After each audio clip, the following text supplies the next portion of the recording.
Dari berbagai sumber yang saya dapat, tentunya sebagai peternak juga saya sering berkeliling ke sesama peternak yang mungkin sedang melakukan proses pemeliharaan entok.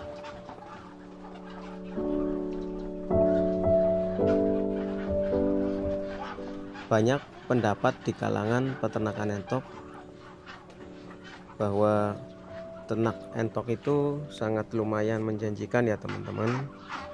Apalagi jika kita sudah memasuki bulan-bulan di mana kebutuhan entok itu sudah mulai meningkat.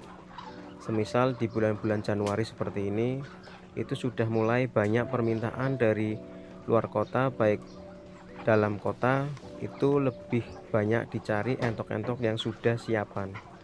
Biasanya para tengkulak ini sengaja mencari entok-entok yang usianya sudah mencapai 5 bulan hanya untuk diternak sampai hari raya Idul Fitri. Walaupun harganya cukup dibilang lumayan, tetapi banyak tengkulak yang memang mencari usia sekitar 5 bulan karena dalam proses pemeliharaan pun tidak terlalu lama,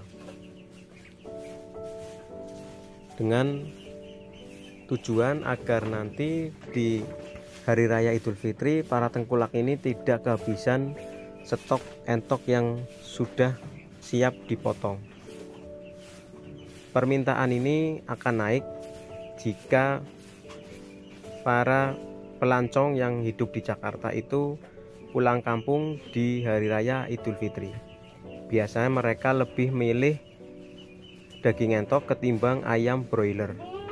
Hal ini yang sering kali terjadi di hari raya Idul Fitri, yang mengakibatkan harga jual entok itu bisa naik 3 kali lipat dari hari-hari biasa. Dan menurut pendapat dari teman-teman para peternak, entok yang memang lebih banyak diminati sekarang itu ya tentunya dari entok jumbo dan entok Rambon.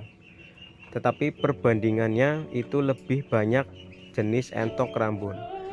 Entok Rambon walaupun sudah tidak diminati di kalangan para penghias, tetapi untuk peternak yang memang lebih cenderung ke proses pembesaran, entok Rambon itu cukup banyak diminati, bahkan lebih jauh peminatnya daripada entok jumbo. Mungkin dari segi harga pun untuk entok Rambon itu masih ekonomis ya teman-teman, dibandingkan harga jumbo yang sudah mempunyai label entok kontes yang bobotnya lebih dari 5 kilo.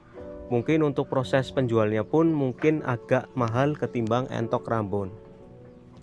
Secara kualitas daging jelas entok Rambon itu bisa dikatakan lebih gurih dan lebih enak dibanding entok lokal ataupun entok jumbo. Karena apa? Karena proses pemberian pakan pun antara entok jumbo dan entok Rambon itu ada perbedaan. Apalagi khusus entok-entok jumbo yang memang cenderung dipacu pertumbuhannya seperti ayam broiler, tentunya protein-protein yang dibutuhkan untuk pemberian pakan pun kapasitasnya lebih besar ketimbang entok-entok jenis Rambon yang mereka dipelihara seperti entok lekol seperti biasanya. Jadi untuk pemberian pakan pun lebih cenderung memakai pakan-pakan yang memang tidak terlalu membutuhkan protein tinggi. Yang terpenting bisa mengenyangkan dan cepat besar, dan tentunya bisa menutup harga pakan di sekarang ini yang memang pakannya lebih mahal dibanding 2 tahun silam.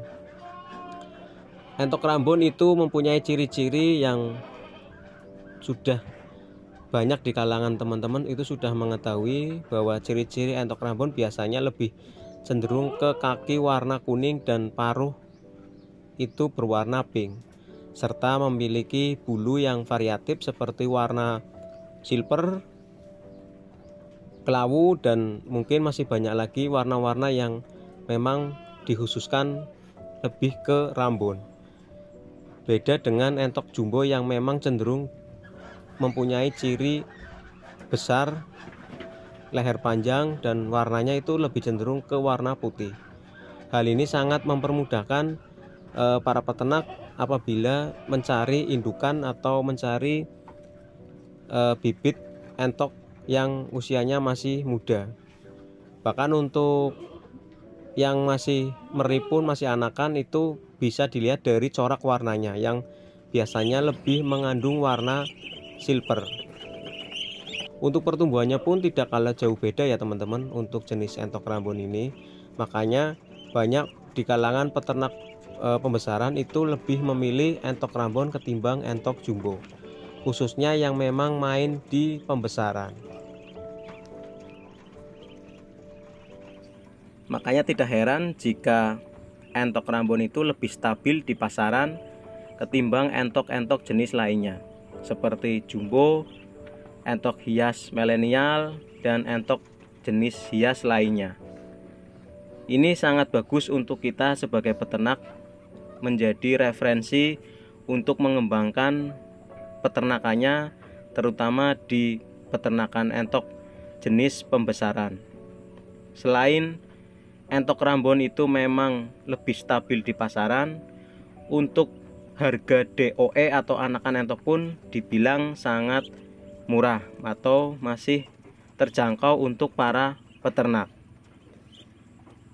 Untuk teman-teman yang mungkin ingin menambah populasi ataupun menambah peternakannya, lebih saya sarankan untuk entok jenis Rambon ini, karena kita akan mudah dalam proses penjualan serta kita akan dipermudah dalam proses perawatannya. Karena untuk entok jenis Rambon ini tentu tidak membutuhkan perawatan yang ekstra, tidak seperti entok jenis jumbo yang memang harus kita ekstrakan pemberian pakannya dan perawatannya biar hasil bobot itu maksimal sebanding dengan nama yang disandangkan, yaitu entok jumbo. Beda dengan entok Rambon, yang terpenting kalau bobotnya itu masuk antara 3-4 kilo di usia dewasa, itu sudah dibilang entok Rambon yang super. Dan memang entok Rambon itu sekarang lebih diperuntukkan untuk kuliner atau penyediaan makanan-makanan yang menggunakan bahan utama dari daging entok. Mungkin penjelasan kali ini bisa menjadi referensi para peternak pemula agar lebih cermat lagi dalam mengawali atau beternak entok di skala pembesaran, dan terutama tujuan dan pasarnya itu harus jelas. Serta dalam pemilihan indukan pun itu bisa menjadi referensi akan memilih beternak entok jumbo, Rambon, ataupun jenis entok lainnya. Mungkin sedikit gambaran dari saya, semoga bermanfaat, dan jangan lupa untuk tekan tombol subscribe, like, and comment agar channel ini semakin berkembang dan menginspirasi para peternak pemula di seluruh dunia. Terima kasih. Assalamualaikum warahmatullahi wabarakatuh.